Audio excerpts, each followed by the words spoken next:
Archbishop Angaelos, who is in the Zoom room, we're looking to you next.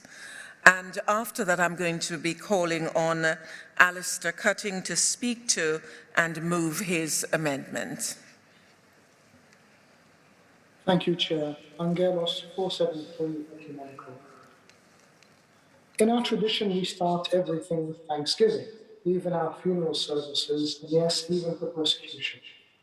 So today I want to start by giving thanks to this chamber for today's discussion and debate, and also that of last year and many other times when this has been at the forefront.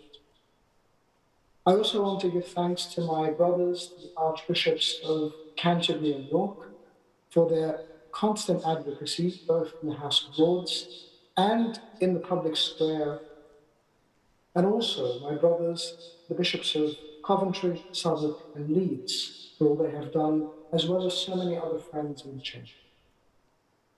Of course, this is something that is dear to our hearts, all of us, and it touches us all.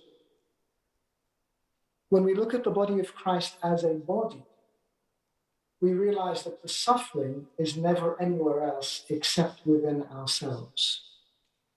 And so, yes, we have a responsibility to speak here in this chamber, to speak to Her Majesty's government, to speak to policymakers, to speak to the world about what is happening.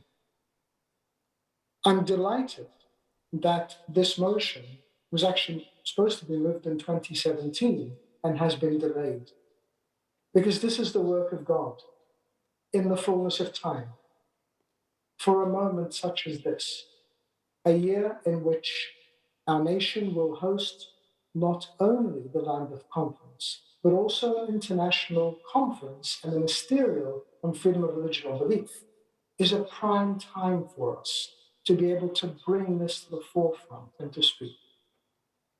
We are heavily involved with the ministerial, and my dear friend and brother Bishop Philip, Bishop Tura, and I are already co-hosting an event at that time, as we have done in the past.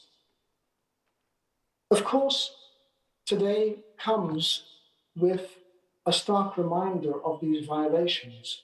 Earlier today, I was attending online the Central Committee of the World Council of Churches and asked them to pause for a moment's silence to recognize the passing, the death of our dear brother, Abuna Antonius, the Patriarch of Eritrea, who himself was the victim of so much persecution and inequality over the past years, having been imprisoned unjustly for about 13 years, and for much of that time deprived of any kind of medical assistance.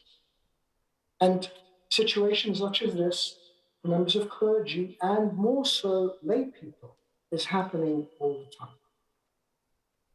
This is a time for collaboration.